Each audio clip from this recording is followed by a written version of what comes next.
kata ko ki hiki I man mo ki fata man ki to ho I mai pe ki he pa ta pa tu le ai nga tu ko ka na ka na ta an ta ha ua tol ha ko ya tu wa ta mo se na mai ta ha la ko ta ko le ta ua tol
nga tuaya.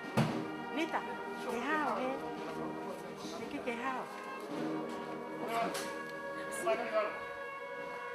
Oh, mo tuaya.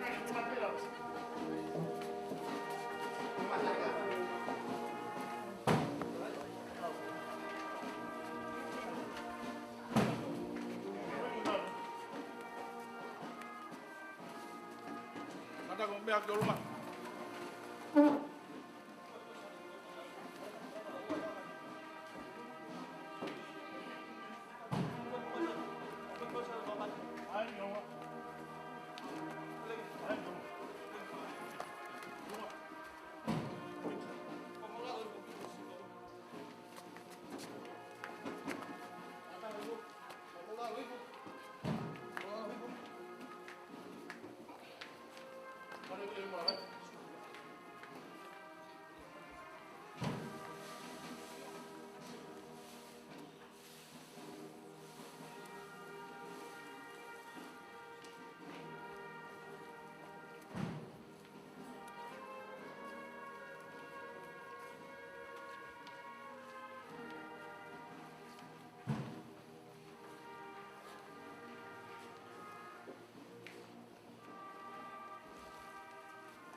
Leo ko bongbong o pronga o tau ko ka ui ma on yon ma ke ko on o ha o fa e a o pute o igai ri kin o ke tau a mo to kanga kin a me ko to Rame ai e roto pare o e purongan e kua tuhani.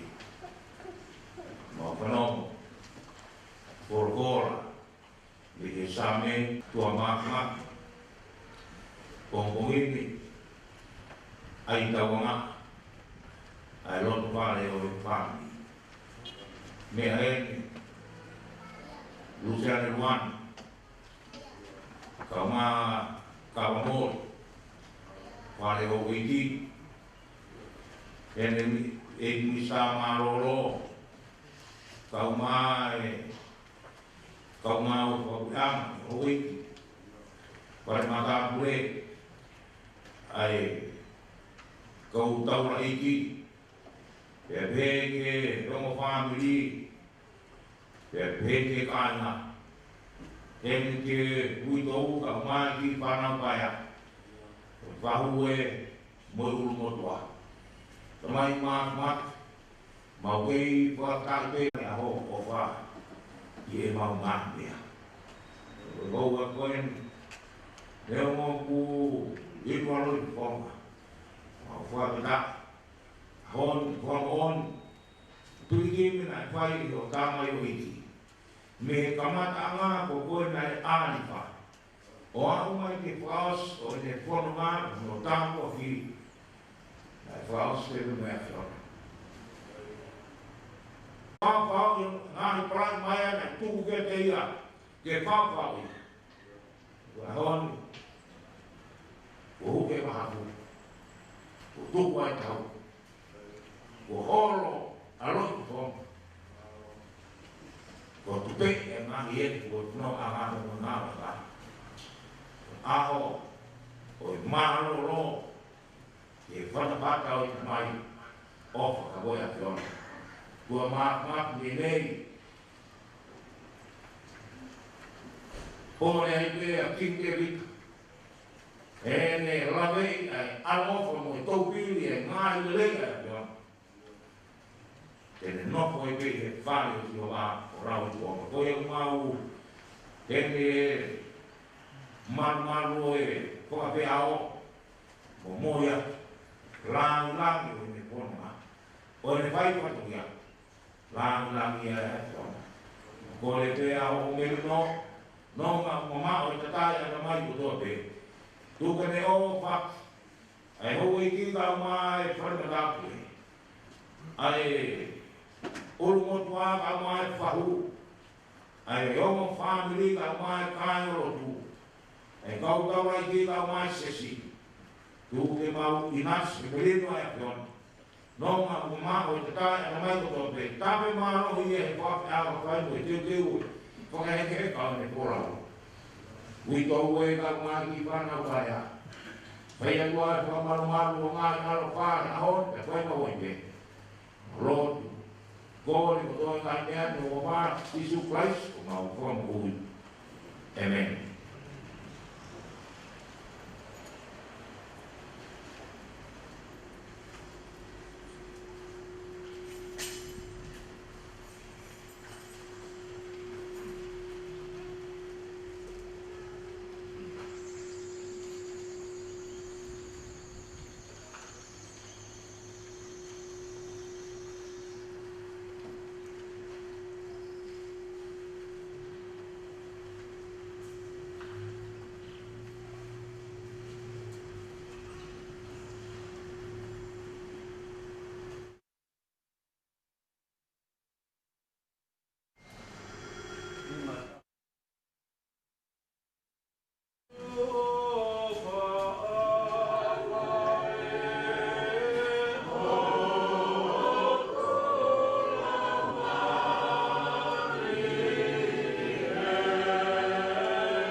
Amen.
Tulo, tulo.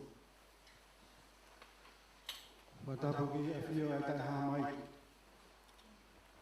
Koe atua pe taha o Indonesia. Kune e huia, aswakataha. Whera o atu, hokta whai e ako. Matapatu ki alo maafi. Take ha avea lahi.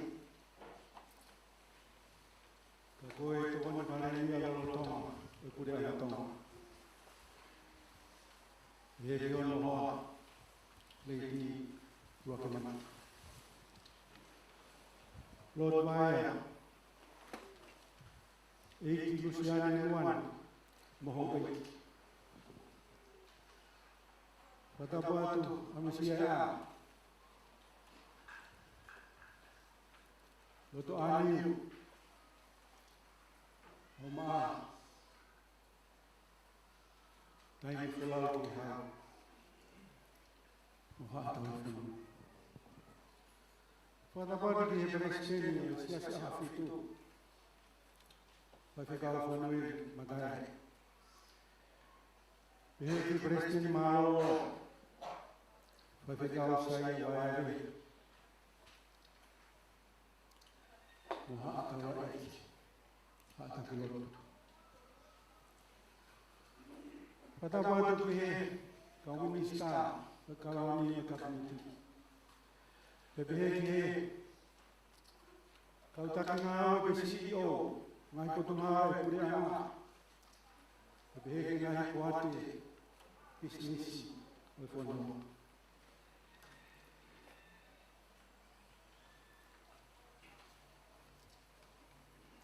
batapuat ya tanah edwes ono ho rala ko ko puri ana tania bebeke kau Bapa falang lagi, ngai kono muli itong. Pada buat ikaw ang epikyan, ibuat itaw kau ako, mo Kristo koto mo Kristo. Na ni mo yak ikaw tuko. Pada buat tinggal kau makanya waktu tu siasat itu mangai. Kata pemain fokus di tengah tahu ini alam. Moses silalamai. Amai wito. Now Henrietta. Si Fana wito mani. Bawa semua, ingalope, kifuahi, setelo, ikiupa.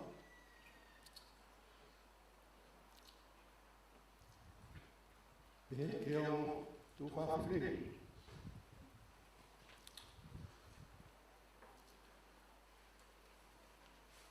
ya sebenarnya.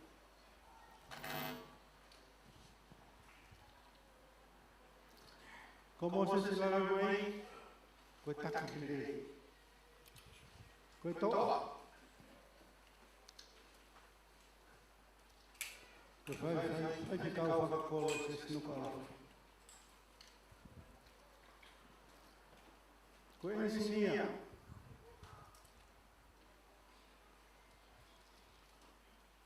A psicologia takile. Bebe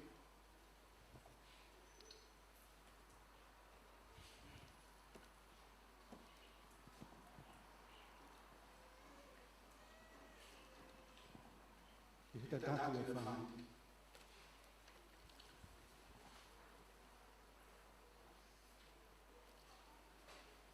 Moses selalu main. Kita main. Kihawaga tahu main. Bewaka teu ke fola. Kono mama. Uwa ho itawala ya sop anatua kanoni ake haja hofi fa politika nani ya mo ya pe ay loto lagi mo oni mo hila fono ngani ya ofa mo fa atu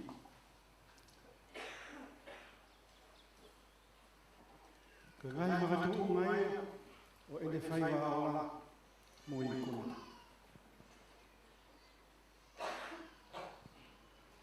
Amsia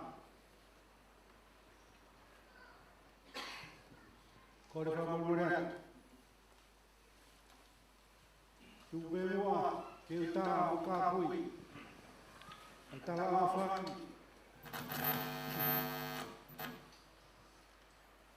Ibangai berulut. Jadi asal mengulangi.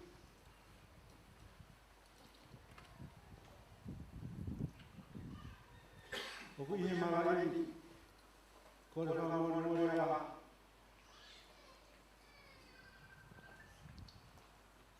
ngata e ki ka fai ki tu apito. Kau whakahoha anō. Koe wakani, me te uwhalau mahau, ia sea te whalau, ki he whakawō, io, whakawō. Koe ahoni, ahoa ki sema. Nei te uwhalana ki ai, ha whakaho, whamiri fo, ai ofe whiwilai. Mo paula, te whahalai e whaipikau, lata i mui. Tanga i toloi, i e ta o i e ohina nei, mo whakakota kota.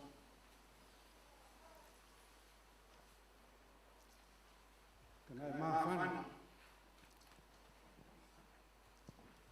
Mo si amalaki atu mo sese, ki whakawō. Hauani, ko tahu aua.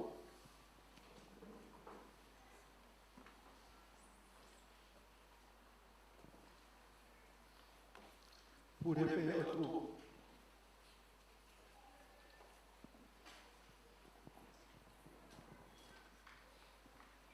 Ahoni kone uri ngaholo kita anak-anak.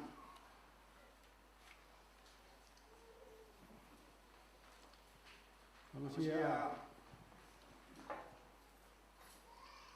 ete aki malo e mau whainga mai.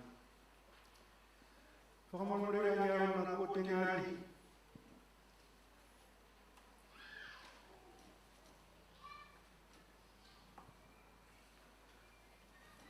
O wa ahama hikia o pekia.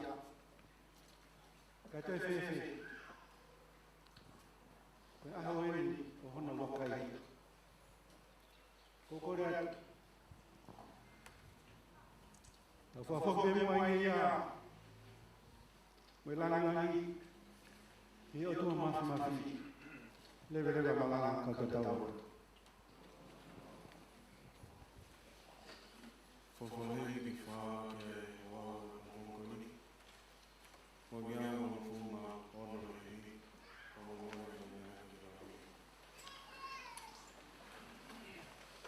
O ka ose ngā ue, pia toki mālo. Ai e mate, ai tai mate.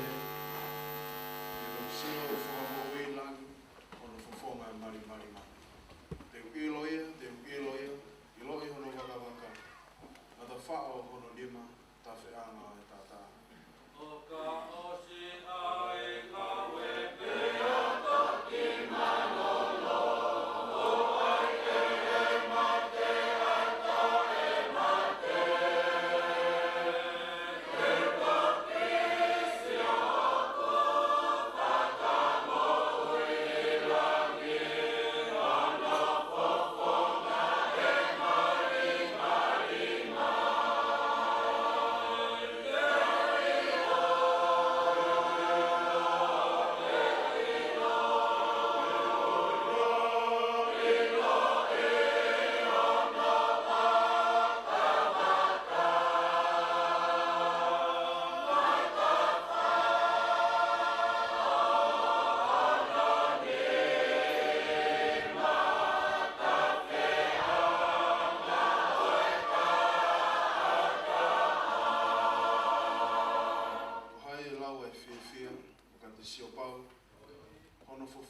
Whonu i e ofa. Hāgu whakamālo ki e ofa lai whau. Me te tewa ki ulawa ki e langi. Ko hai e lawa e whia o ka te sio pau. Ono whawhonga whonu i e ofa. Hāko whakamalo ki he ofa lai whau. Ne te tewa ke lama ki e langi.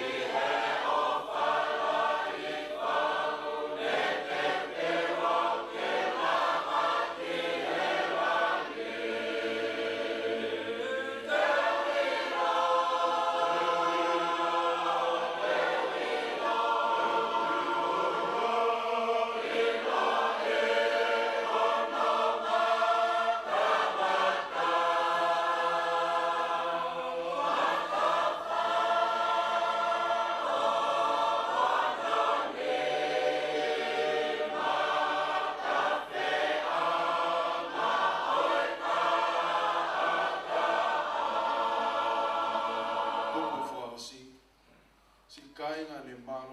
matu folo.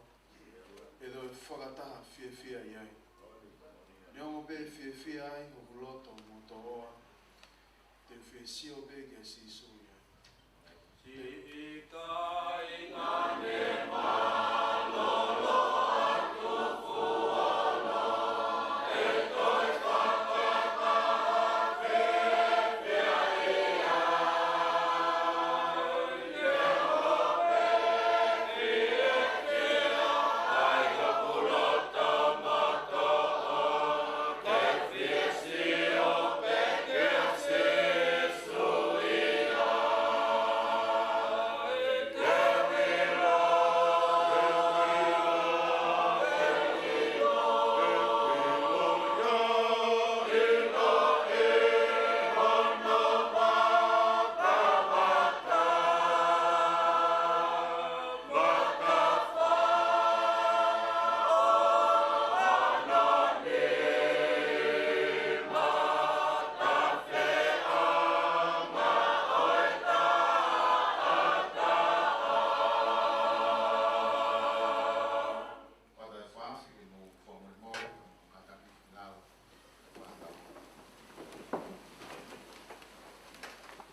Toa mafi koe mau kamai whakahewani ai a Fiona.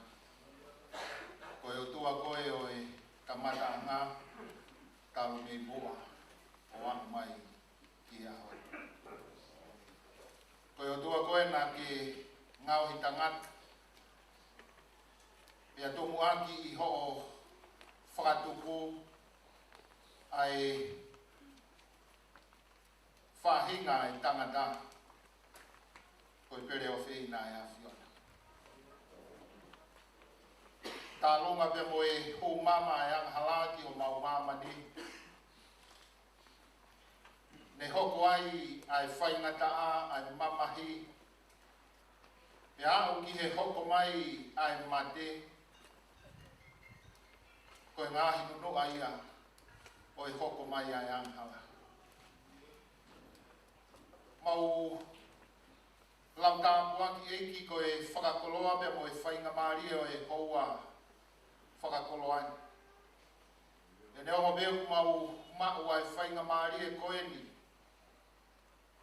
O ki ai tengi hia koe uhi koe mamai o kuhoko. Ka maurea whata mo e apostolo ai whakawhitai i he mea kotoa pe. He ko whina ngā lau be ia ke te mauto. Nea mo be ai whainga ta. Ke whakakau ai ai hoko mai ai lima momoko ma te. Ka mau whakawhetai he ai ai amanaki. O kuikai ke hanga e mate. O whakangata e amanaki ko ia. O ki ai o tala auwha he a Fiona. Te ke toi whawhangu ai. Aki nau tolu ku nau whoua. Ai hala whanonga koi. Pea ko ia me eiki ai whawhetai o hoa koe ni koe uhi koe mau kaunga whamu oni. I he tala auwha ko ia. I ai aho te ke toi whoki. Ia ko tau mua ia. Ke whawhangu.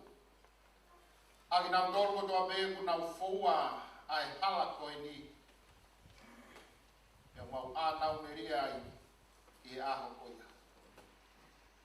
Mo whamalo eki koe whalerei ko whai.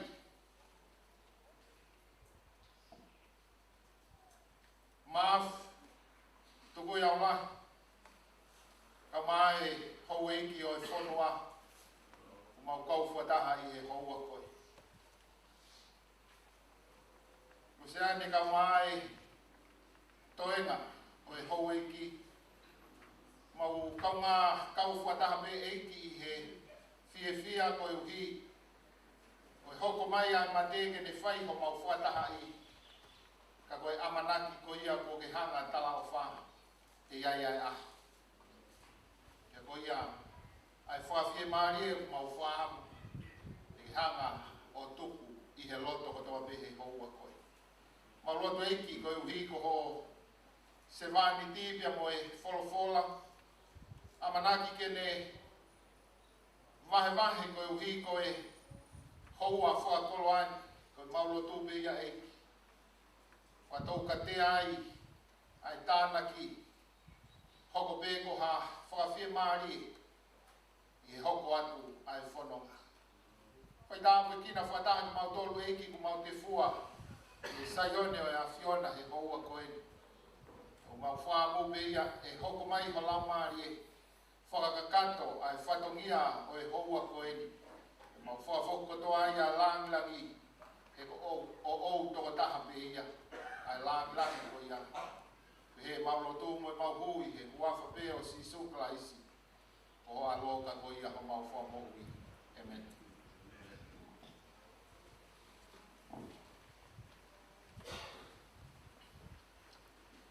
Atoro o dobe. Ori u whanga he ngai tawhatapu po suna whaki kai kamata ato no lau e tau leison a koeni. Koe tangata ko whanau i he whewhine o si ipi o ngahi aho ia ko whonu i mamahi. O tuku hake ia o hange koe whisi a kau pia to usi hifo. O puna whoki ia o hange koe anta o hilaina who mau. E si hoa, ko koe ko mau hūwhanga i he tau tangata kotoa pē. I te ki ai whakatupu ai mo ngā. E te ki ai ki ngāhi ai whonua mo mamani i o. Taro me mua o a o tai ngata. Ko koe pē, koe otua. O ko ke liliwa e tangata ke auha, pia ke pehe. Ta whoki a ki mautoro ai whanau ai tangata. He o tatau i ho ao ai tau e a whē mo e aniafi, i hono hiri ange ia, e mo e reo i he pō. O ko ke awe ke nau toro o hange koe awe he vai ta whē. O ko nau hange koe mohe. I he pongpongi o ko nau tatau me mohuku o ko tuku hake. I he pongi o ko lau mau i ui ia, pia tuku hake. I he whiawhi, o ko tu usi i fo ia, pia mai. He ko osi atu ho mau ngahi aha ko toa pe i ho hou hau. O ko mau whakaosa mau ngahi tau o hange koe talanoa ko lau. Koe ngahi aha o mau tau koe tau e whitu ngō fulu. Pia ka pau e hoko ia i hono mālo hike wala ngō fulu. Ko hono mālo hike ngāu e pe moe mamahi. He o tu usi mawe ia, pia ko mau puna atu. Ke pehe ho apana ki a ke mau tolu, ke mau lau mau ngahi aho, koe uhi ke mau whakato ngai ho mau loto ki he poto. E si homa, ke whailo ki a tea o ngahi ngata ngā, mono fua ngahi aho, pe koe haia. Ui ke uilo hono lahi o e ko wai. O kai ko ke ngāwi o ngahi aho ke tau mo e awhi lima pe taha. Pe koe ku mo ui o hange koe mea noa pe i o ao. Koe moni koe tangata kotoa pe i hene tū mao koe mātua ki wa inga ia. Koe moni o alo e tangata kotoa pe i antaloi. Koe moni ko nau mamahi tai aonga. O kone tāna ki ai koloa. Pe o kai tene ilo, pe ko hai tene mau ia. Pe koe ene e sihoa. Koe haa ko ta tāri ai. O wea te koe be e ku amanaki le rei. Whaftai ke o toa e tamai, tau e ko siso kalaisi. Koe tamai e ala ofa mo e o toa e whia maari e ko toa be. Ai e kone whawhia maari e aki mau tolu. E mau mamahi ko toa be. Ko wei ke mau whawhai ai ke whawhia maari e aki nau tolu. O ku mamahi ia. A ke whawhia maari e koia. Ai e ke whawhia maari e aki mau tolu. E he o toa. He wikai ke whawhakamalo ke te koe e whaitoka. O kai whawhakamalo rei koe e mate. Ko ke nau tolu aruifo ki e luo, o wikai te nau wha amanaki ki e mooni. Ko e kakai mo ui, koia e whakamalo ki te koe. O hange koe o whai ke te koe ahoni. O whakaha o mooni e tamai ki he whanau.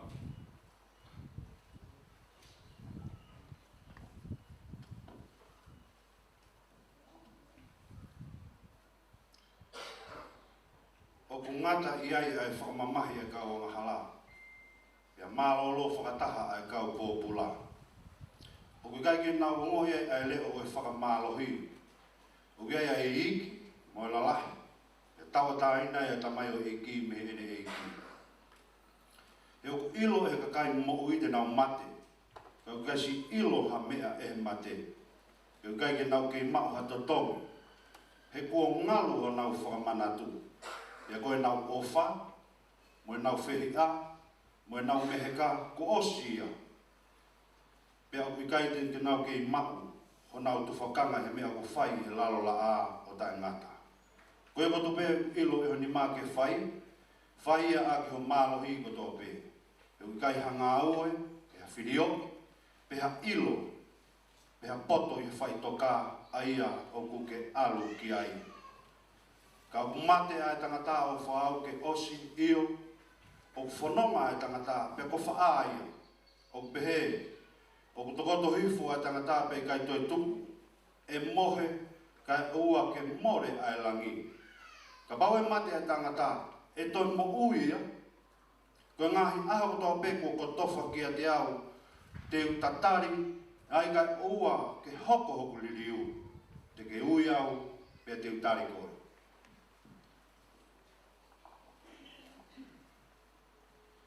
E o ilo o kuma oia o kou I, pea e tō ia I mamani e awhakamui. Pea ka osi hoku ki li, pea maumau hoku sino, ka te mamata I o kakanoa ki he o tua. Aia te mamata ki ai maa. Pea e wakai ki ai a hoku mata, pea e kai hataha ke, neongo ai auha, a hoku ngahi kupui sino ia te au. Kau, I kai ko hoku loto ke motai ilo, e kai, ko hiko ki nau tolo mo he, ke oa nā mō mamahi ia, o hange ko I nihi ke he, o kui kai hanau a hanakile re. E ka pau o tau tui nā e peki a sisu, pia toi tuhake. Pia au pehe, ko ki nau tolo foki o mohe a sisu, e mohe a nau tolo whakataha mo ia e he o toa. He o ka mautā laini ki ati mō tolo I he wholofola e iki. Ko ki nau tolo mo ui, pia toi I hoko mai a e iki, e I kai, e tau mua ia te ngau tōro mo mo. Ko hui e au hifo e I me he langi, I he mawapa, mo e leo e ane wala. Mo e mea rea e toa, pea koe pekia I a laisi, e tomua tu. Pea koe ki ngau tōro mo ui mo toe, e tō hake whataha mo ki ngau tōro I he ngahi au. Ke whakawhetau laki he iki he ata, pea pehe e tau I he iki o tae ngata. Kai pehe nai e ha toka taha. E whewhe hono whotu o e mate. E I sino whe te nau haawai. Koe whare koe. Koe ia ku ke tūtū I o ku kai whakaake ia. O ka pau o ki kai ke mate. E koe mea koe ia ku ke tūtū I o ku kai ke tūtū I a sino koe ia e tuku. Ka koe whoitenga I a kaupe koe uite e nai. E koha whoitenga I a kauke. Ka ku whoaki ki ai e he otua hono sino ko e ne whai te riha pe ia. Ia ki he tenga takataha hono sino o ona. Ka ku ikai I ai whoki ai ngā sino whakawani, mo ngā sino whakamaamu.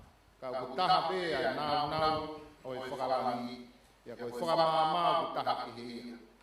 Ia ia nau nau e taha o langa, mo nau nau e taha o mahina, mo nau nau e taha e ngahi whetu u. E ku whai kehe e nau nau ai whetu e taha, ki he whetu e taha. Pea pehe ai tautu o e mate. O ku tūtu ia I he au auha. O ku whotu hake ia I he tae wha au au. O ku tūtu ia I he whaireria. O ku whotu ia I he nau nau. O ku tūtu ia I he vai mai. O ku whotu ia I he māho. O tūtū ia I he sino whakakano. O ku whotu ia ko sino whakalaumari. Ia ia sino whakakano, pea ku ia mo sino whakalaumari. Ko raki tangata o ku meihe kere kere. O ku kere kere ia. Ko hono ua I tangata ko eiki ia meihe raki.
whakatapu pia mo e whametango e o tua.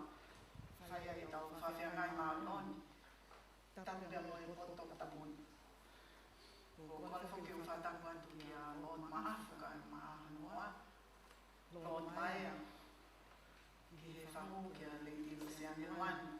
Ka maha o iki. Kone whoki o whakatango mamahi. Ki he pekia. O ne ui ki tau tolu i he bongbongi ki he maunga ki lesa mamahi koe.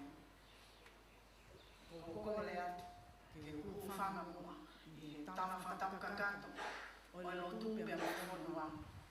Ko a whangi, kai atama whiwhine motu ani, ki he watu moha pio ka lafi, o e pekia mo sese lawe mai, i he taimi na ne whakahofu whatongia ai, i he maunga whai, ki he ngahi taulanga.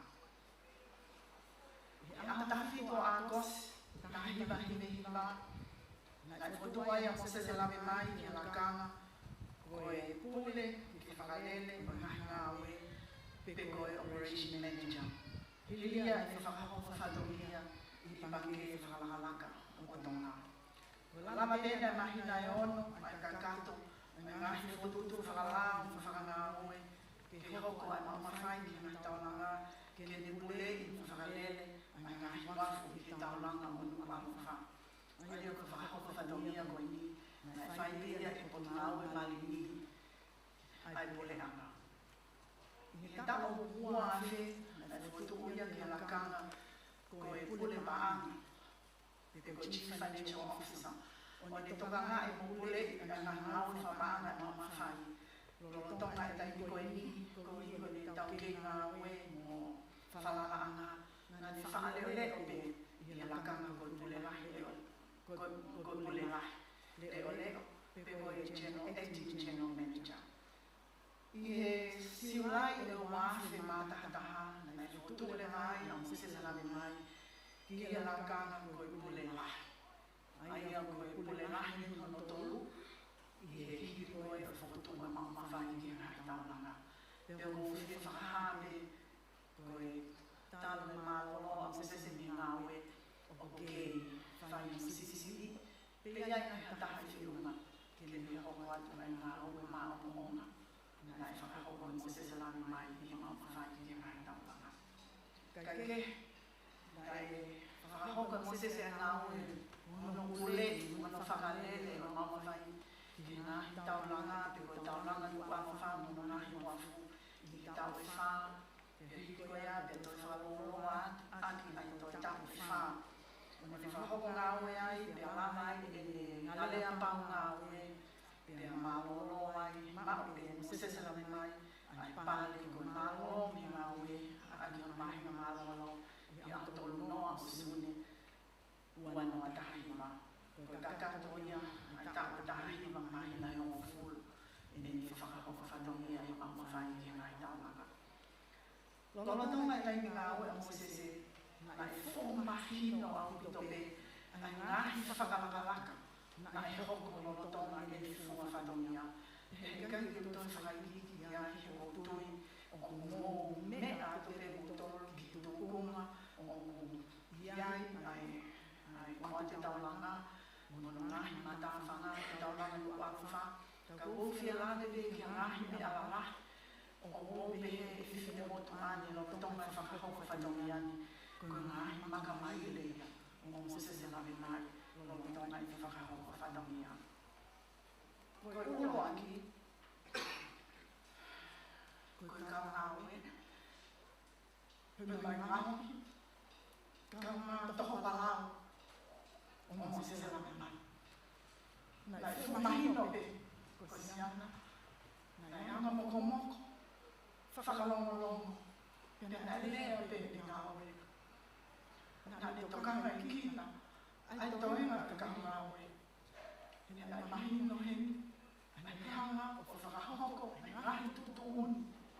Ke whakatuko e kau ngāwe lau aho kotoa i kina hoko. Ko kau ngāwe tuna. Pea hane mo nau nahi lahi ngā. He hiro te nau lama mo ui. I ngahi ta au o anga o ino whong. I ngahi ta i whainga ta koe. Nai whia e kau ngāwe. I ngāwe a mose salau lai. ko siana na tau hiwa.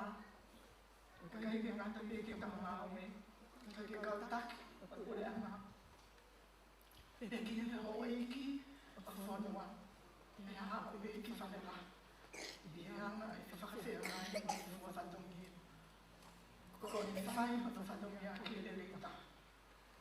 Ke te toko pia mamoe.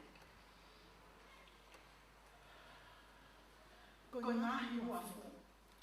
Na e whongahi o au te tope. E whakamawaka. Ngahi ngā ue no uafo. E he roa hawhi maha mo furu. Nai lawai. Ki whakahola e awhi o koe tui. Ai uafo ko hona. Pe mo me apu te. Ko uafo ini. Nai uhinga no langa. Ki whakapatonu pe. Ki tau mai e ngahi maka miri. Pe kau mai whoki ai. Ngahi maka tau. Ngahi maka maka. Ki kawasi ko ia. Kai ata ai wafu ko misa o te whahoko whatongia ki ngahi maka o ta koroa ko i ngā koe kakai o te whonua. Nai hange ha mātanga pe whakahosi o anga ai wafu ko hona i he taimi nga e tahu mai nei e ngahi maka miri. He nga e hange o kutu ha ho te whetu i maa i loto o awha i he taimi nga e tahu mai nei e ngahi maka. Ko taimi o Moses e mame mai. I kai ke ngātai, na e kau whakamosese i he ngahi a lea ki whakalelei mo whakalakalaka a ngahi wafu whakapoto whanua. Hange, ko wafu whakapoto whanua ko kui sāmote, pa moe wafu whakapoto whanua ko tau whaahau topo wha, aia o motoi mai ki pūri a peo ngā piata. I he lawa lele e ngahi ngā ue kātoa koe ni. Ai hoko ai a tongani koe fua whanua i he Pasifiki ke mahe hono ngahi wafu. Ki he ngā ue whamaha apure anga, ngā ue whamato whanua. Pea moe wafu mamahi ki tau mai i ai e ngahi makamiri. Pea koe taha i ngahi makamai i ngā ue i takaki. A Mosese na re mai lo tonga. E ne whakahoko whatongia. Koe whakalele o wafu o kai koha mea o whai wafua. O kuiai hono ngahi ta au, hono ngahi pole. Hange kono ngahi mea ngā ue mamahi, ko pau ke iai. Pea na e nganga aki te a wheinga. Lolo tonga i he panumaru o te anga ke o mai te ngahi mea ngā ue. Se kenhen i te whakahoko a te whatongia. Kana lolo tonga ai whakahoko whatongia a Mosese na me mai. Koe pule lahi no ma whai ki ngai taunga. Ka e lama ki whakatau mai ai. Ai ngahi nisini ngā ue. Laui miliona no mahuringa. Ki whakahoko a ki ai whatongia i he mama whai ki ngai taunga. Tanga ngahi nisini fo owe ia. O mamahi ia. Ni anga maheni ko ngā pe. Koe ngahi whakamatamata i whakapaanga. O mai ngahi nisini se keni. Koe uhinga. Koe tauke, a Mosese i he ngā ue whakapule, ngā ue whakapanga, na ngā peke le mai o lama i ngahi tau o ngā ue koni, o whakahoko o whakatau mai ai, na ngahi nisini koni. I kahi ke ngātai, na iai pe ngahi waka ke whakatau mai, hangi koe waka pai late, ne whokomoto au bitu koutui koe kakai wana mo mea, na iai pe waka pai late koe mo ngā whanua. Kana e lama i Mosese, whakatau mai hawhi tongi o waka koi. He koe makai o mahuringa o me whai no tataki mai a ngahi maka ki he tauranga. Tēnā i toi whakawawha me waka koi i he tui. He awhio koi tui. Rongo to mātau whahau to ono koi unga. I kai ke ngātai, nai toi mai pe e Mosese i hono taimi pe moha maka whakatau tau pe koe chato. Ke ua ai maka koe fua taimi ke ua ai waka whakatau mai koe ni pe koe chapo. Pe koe homo mea i koe waka ai taha pe koe fufua. Nai toi lama ke toi o mai koe waka koe ni o toi whahawafa me tui koe olomaha. Ke whai whatongia i he wafu ko kusanga ke whakawhamaha pune anga. Koe taha i nia ai ngahi maka maile. Ia whakalalaka i koe ngā ue i he lau whai ki ngai taunanga. Na e whakahoko ia. E ngai hame ko tau lea he kai ke ngā hame a ka mau he kai ke ngā hasini ngā rāma pe mo se tau ke i whakapanga o le vai pe whakatungu laki ai ngā ue whakapanga o le ikuna o hake o wau ki hatupu ke whakafoki mai i ngahi mesi ai pule a ngā i mau mawhai i ngā taumanga na e pese te lima i wa whitahataha kana e whakalanga i a mo se o au ki he lahitaha i a mawala i a i ko pese te tahamani pe laka me me iunga ua i he tūkunga nai o mai te whai i a i tūkunga ko pese te honga pe ko mawa o ki he tūkunga ko ngā pe ko tāu o e whamamanahi ko tahima o malope e makei makaha o whai a whanomia i he mamawhai i ngā taumanga. Kake, o ko lea me ngā oe a mosese mai. Te uwhia whakaose a ki te ai ngahi whakaraka waka. Nai kawa mosese mai, e mono ale ahi, o ringa, o ainoa koe mamawhai i ngā taumanga. Kawa di ngahi alea ko whakaraka kaki, ngahi ngā oe i ngahi matawhana, o e taulanga ku awawha. Pea kawa e whoki, pea mulua, tāwā pe koe mua, whawahau rea mo koko msama pe. Kako whiwhia ki whakahae, na o pōtanga noa pe pea mo e hoa mo sese ani afi. Pea ki hanga whakahana ki a te au. Na e mea i e mo sese, i ngahi aho whakaose e mo oi. Kua tari e he moate o e pake whakalaka a Asia. Ai tokoni paana e whanima miliona Amerika. Ke te hanga o tuko i hake pe o hake. Ai wafu ko musalo te whamahapeanga. Ki he tukunga whamahapeanga. Te whalawe ko i e ka manda i e tau kahau. Me a pango pe o pikahi ke mo uia na mosese. Ke sio ki he ola ngahi alea. Na he hanga whakahoko. Pe ai hoko atu. Ko ni ngā koe kakai ka whanua. Ko ngahi ngā ue a ralahi ko tonga mai pe i a honi ke tau mahe ai ki ngahi lama mea mo whahoko ngā ue o sese lama mai ngā ni whai hi ngā o mawhai hi ngā taumanga. Te hange koe wane ngā whai hi ngā. Koe pule e ni hono tolu e pea o ke whai hono makamakai pe ko hai te hanga o hoko atu ai ngā ue o sese he ilo ngā hoko a whau pea mo whau. Mosese la mai. O atu. A whakamaro la. I sea, pa mwate ka tahita. Pia me, fine moto ani. Pia motoe nga kaumau. Ho o kaumau. I he mawhai ki nga tamanga. Te mawheringa. Ke hahoko ma ngahi whatongia he iho. E hoko leleia, e toi leleia. E ngahi tamo o ngā ue ko ki tuku mai, ke ma hoko atu ai. Ko ke lama e tau lelei. Ko ke maue ko hopane. E si anoa pe whamaro ai kakai. Tuku waha ke sa tai. Ke whakakakata atu. Ofa, ke toka ni he nenino. Moi mama ai o tama. O whawhatu.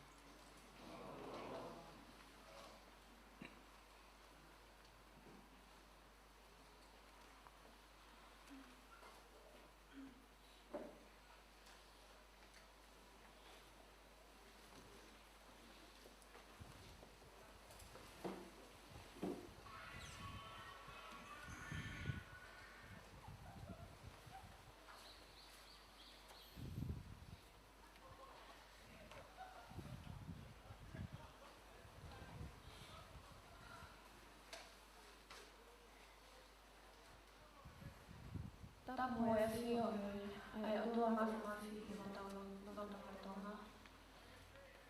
Tamu e whare tapuni. Tamu e tamai ofa si mo se lange mai. One whakatahataha i mai ki tau tōru he pongpongi. Tamu mo no pele maafu. No pele vaia. Honorable Luciano Nuani. Moho iki. Tapu mo laula e hau. Taimi folau e hau. Kau atoa maha amatapu.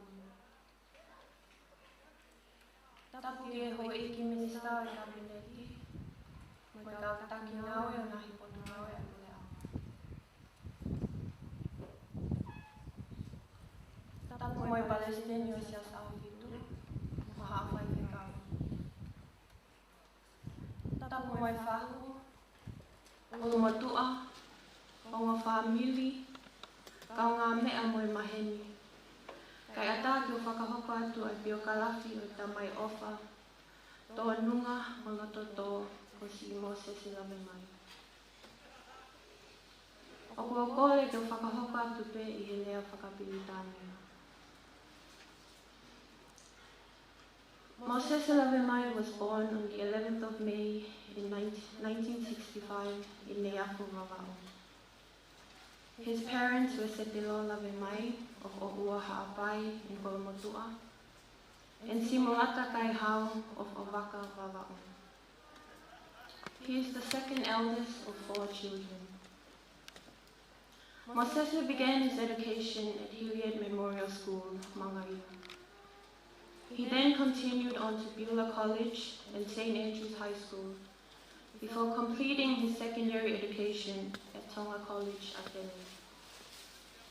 In 1984, he was awarded the Dux of Tonga College, Atene. In 1985, Mosese received a Government of Tonga scholarship to study for a Bachelor of Commerce in Accounting at the University of the South Pacific, Fiji. Following the completion of his studies, he commenced his working career as a business advisory officer at the Tonga Development Bank.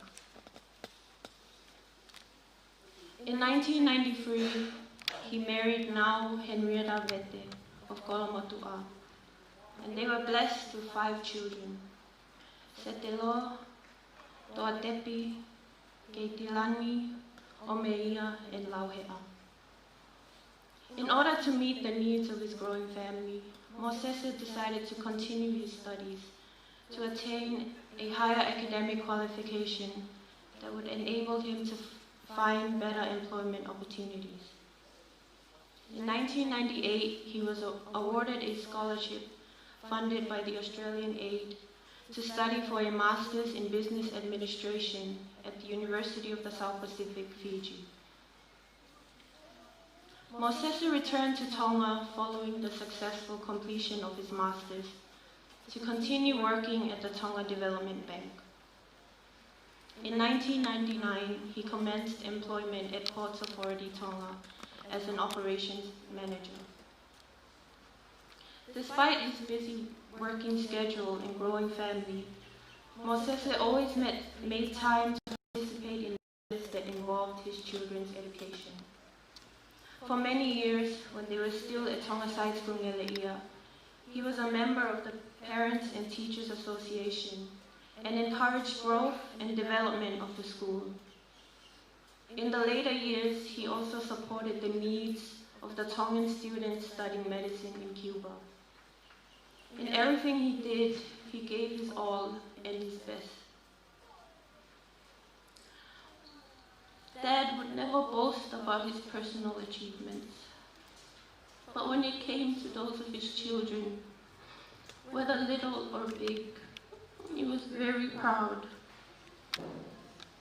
He was there for our prefect inductions and prize-giving ceremonies, every speech competition we took part in, our graduations, and so much more. He also loved to keep recordings of us and watch them constantly, while telling us how proud he was. I remember when he found out I was attending the United Nations Youth Climate Summit in New York last year. He was overjoyed and filled with tears. He even saved a recording of a news interview I did and told me to watch it when I returned from university. Dad was a family man. His family meant everything to him. Our home was one filled with laughter and Dad's stories. I know I am not alone when I say this, but Dad was a man of many words. He loved making people smile and laugh with his stories. When he retired from work, his plans and visions for the future of his family was in place. He set up a small retail shop at our home as a means of support. His planning, timing, and attention to every little detail was perfect. He was not one to lay idle. He had ideas for everything. His physical limitations did not stop him from being an active member of the church. He was a God-fearing man who loved nothing more than to study his Bible lessons. His days would begin and end with devotion, and Mangaia was like a second home to him. If he wasn't with us at home at our Maile, he was here at Mangaia, enjoying the company of family and friends, or just keeping cool under the mango trees. Thank you, God, for giving us our dad, a loving and gentle father and husband. Rest in peace, Dad. We love you so much. Our lives will never be the same without you. You will always live in our hearts and minds. And we will try our best to be like you in every way and to make you proud of Alahiatu, Malo.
Ko le beke u whanga te mua e. Tara whaki mo whai hano. Kato ia ki ai whapapa a koeni. Kia tā mō koe whainga maari e koe ni. Ke u o mai pehe ki whakaukau. No pe. Ko la vei pe ko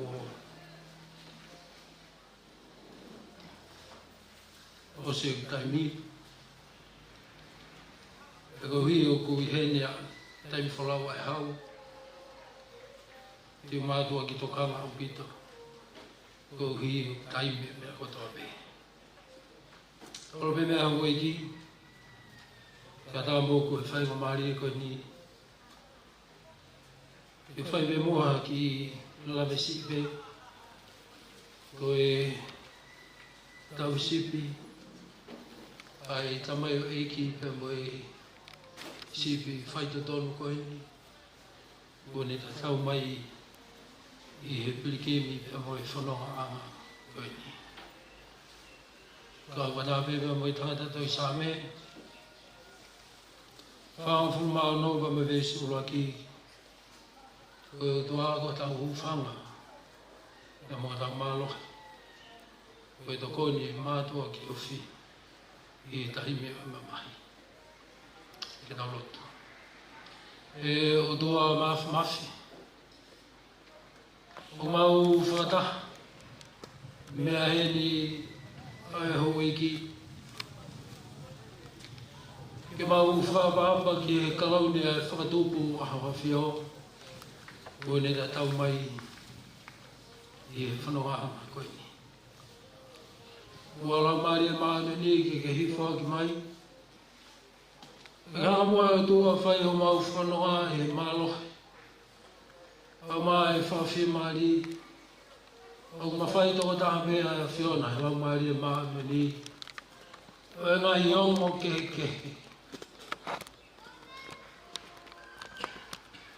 E maunga keresi pe mai awha ki mamahi a koe ni. E hui koe maa nio ni a hau pure. A kuonga na papa he. E lagi pe a whiama he a klaisi o hao. Kako mau whamu ui. Amen. Koe same. Manako ai tamai o iki kou whampe. Ke tope mea i haki whakaukau no o pito pita. Mea i a kolokalama, sa me hiwa fulma taha koe sa me manako ia ai pekia. Tui a kau te alosia e li, ne he sa me hiwa fulu ke sa me te au mai tō lū tukoa, koe sa me a Moses. O gai ani, o lau tui tokua koe sāme nei tohi e te wita. Ko himi manako ko ia o manaki ke tau iwa whao se ai, ai ua gai o no fulma taha. Ola i hoa mo se se nau ki a. Nei sa ia gai mo se se hipi ko ia kai ase ai hono hiwa. Tani mutu ki mea peki hai. E ko tui koe whakaukau pe ia. Hangi e te au nei whiri ai he tamai o e kini e sāme hiwa o furu a taha. Koe ne whakaukau mo e ne tui. Koe sāme koe ni. Koe lotu ia a mo sese. He ne iro pau. Ai hoko si hoa. Koe malu ana ia o e ne pokui. O koe mea ki kawinga o kou whakatu. E kai kawinga koe ni o pehere a hana wharea i a whehui. Ko hai o ku ke whalala ki ai. Ko hai o ku ke whalala ki ai ke hoko koho hufanga. Ko hai o ku ke whalala ki ai ke hoko koho kolo. Ko hai o ku ke whalala ki ai ke hoko koho otua. whamau bau e whakakaukau koe ni. Ko whai lea hūwhanga, mo e whai lea koro, ko tui e kai ke pūri e te kautolu, e mea i peia e hou eiki. Kaumā i tautolu wharatau pēr mo e tau lea, ko ha whaitu o ku whai ai haunga. Ko ha whaitu o ku tau kumi mo ui ki ai. Ko ha whaitu o ku ne tokonaki ai nonga, o ku ne tokonaki ai malu ki a te tautolu, i hea mai tau nofo. Ke tau whanoa ni e kōnga koe na iai pē mai whare hūwhanga. Ko ne whenā pasi e mai mo e whakauko. Ko tau mahi kolo tupu a ngā kou tui. Ko e whitu malu taha pēia ki a te tautolu. Kai ki ngata pē ke tau nofo ai, maha toi whahinga pēa pē te tau whai. Vesi ura kipa mai vesi ua sāme koe nio pēa na wharea. Ko ia au nofo i he potu rilo, i he whangani malu maa. E nofo maa uia he malu malu e maafu mafi. O vesi ua pē, e teu pē. Ko si homa, ko ku hūwhanga ia, mo i ku kolo, ko hoku o tua, te wharara ki a te ia. Kaina ke whanonau e whakakaukau koe ni. E whai vesi me koe ni e hua, o kune talanoa iai a e huawhala lahi e whā o e o tua koe ia o tautau ki ai. Pe e ku whakamāwau koe e whakaukau koe ni. Kāne nei ke whiri e pekia, ai sāme koe ni, pea omia e whakaukau me uraki vesi, me moe vesi hono ua. Ke whai ai ne whakapaunga, he nā ane ilo pau. Koe ne e whaitu e manu ai ne mo ui. Koe ne e whaitu tene tokonaki ai no ngā ki a te ia. O ne koe whakakaukau, e tāsi siri. Koe ki tokoni pe moe pōpō no koe ni. Koe poturi logo tui, ki mea i pē, ki nau tolu o kunau, i he malaka e lotu. Ko hinga ea, ai whakakaukau koe tau kumi ke he poturi lo. Koe wharekei ki taki koe ia, nei wholofola e utua ke Mosese ke langa, ke whiloa ki ai pia mono kakai, nei vai ua, pe nei loki e ua. Ko loki koe ia na ilo, ko loki na iai e puha e fuakawa, o piai e hao Mose lupi. Ko loki koe ia na ilo ia, koe loki, koe potu toku taku. Pe koe maani oni o ngahi maani oni. Ono whareata. Pe hangarewa e Mosese he whakaukaua e sāme koe ni. O whakamahino ki a te tautoro. Koe ia kune hupe ne ahu ke potu toku tapu e toi toi ai. Koe hu whakamalu. Koe koro malu ia ki a te ia. Koe ia kua whio ai au tua pea whakamalu malu ai. I he nau nau pe moe mafi mafi. Koe au tua au tau tau i ki ai. Ai ua whakoe a tua i rea whahepe lu.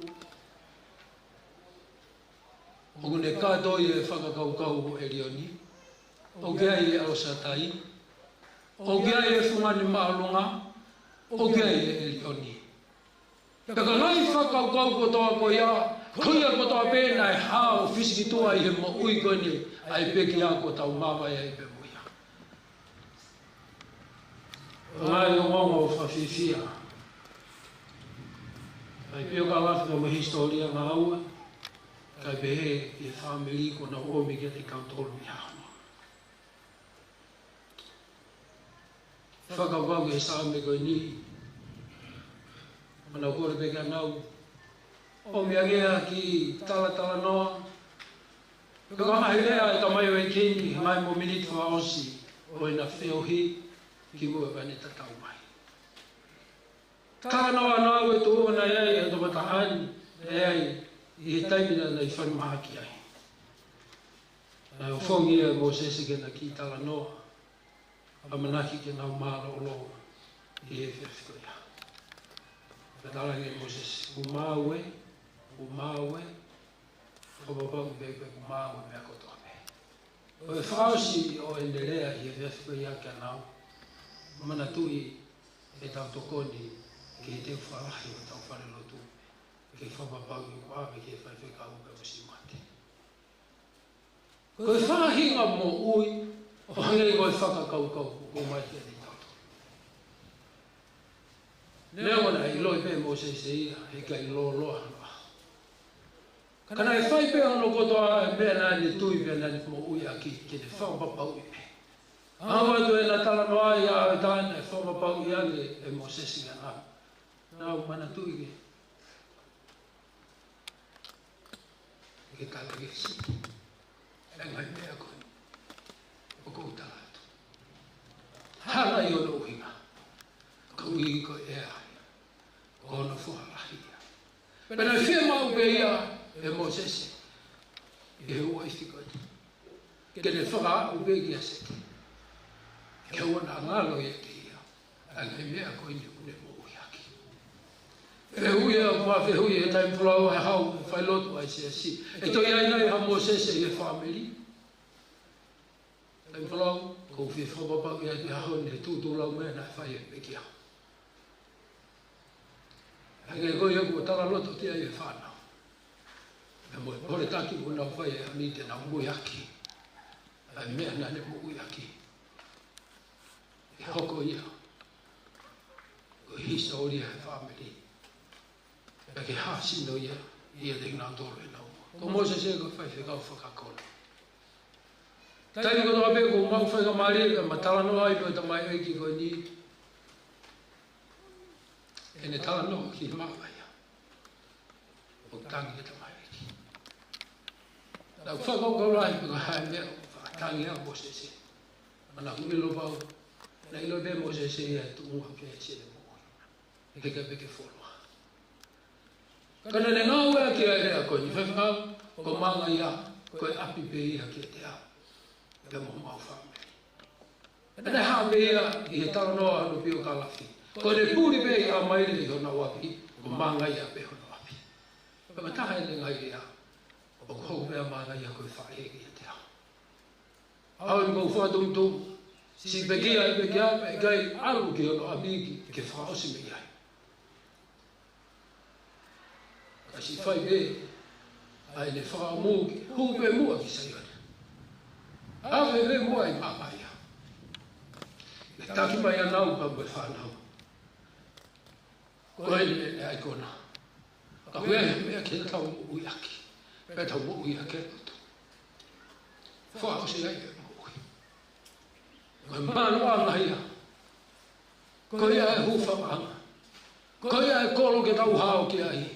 Koe ai whaitu te tau ilo i ho tau o tua pia whaia i tau whawhea ngai maangani. Ko tui a honi, ko kauka mea au hei peki a, a ene viso ne mea mene amanaki. Tau whao se koe sao me vesong fuma wha ke vesong fuma. Ansi ai a ngai palo mesi ma ngai tarau wha e tua. Ki he tamai o eki kone ilo ai o tua pene ofa ki o tua.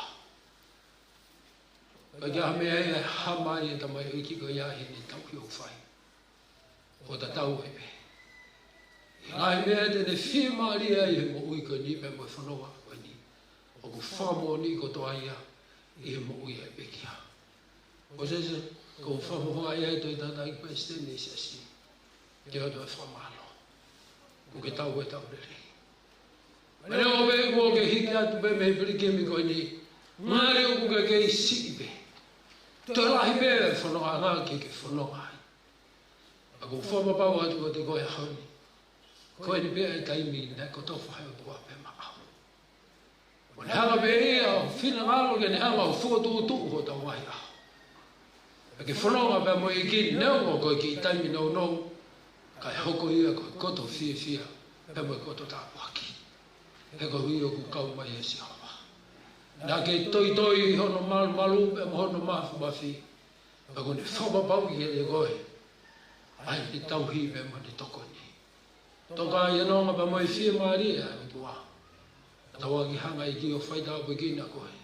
Ka ua ko tau toi whenua ki e he wani o ni tala wha. E meni.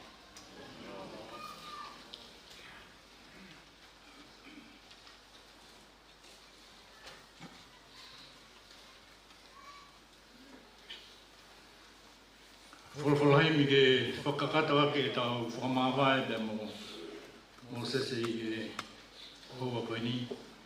Ko e himi manako pei a mo sese hangi koe nai lawe kia koe whikau. Ua mea o no fulma taha himi. Ua no taha mo ka dapa mea ke tau i. Tuhu i kau wai soatani o mamata. E whanua ko ke nani koe kolotaka. Te taulaka atu i soatani, nofu i e kauwai masani, kaua he hiwa a Moses e moe lami o nofu ai o kalaisi.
Kai iai hapo ko kalaisi ono laa mama tanata.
Usia i he monu ia, e tau mamata tonu ai i ono fofonga.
Fia hokuloto i amanaki.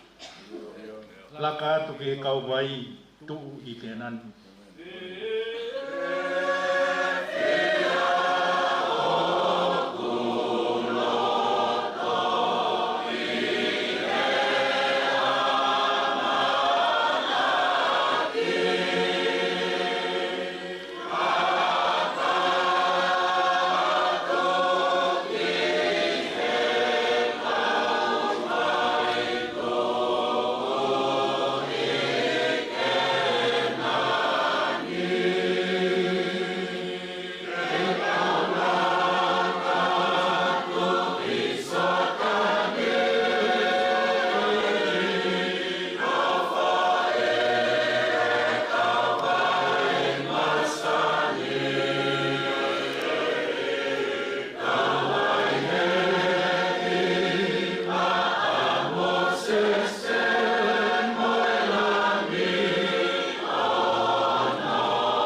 tau keresi.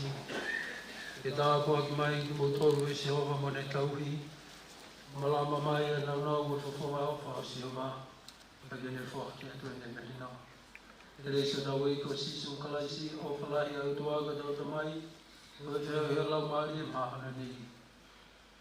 E i e hoa i ki o mo ngahi alofa. Nau tolu kutoa tutuku pe moia. O wana hiki kai whaipea tangata. Amen. Mawal bole tu whawasi ki malane.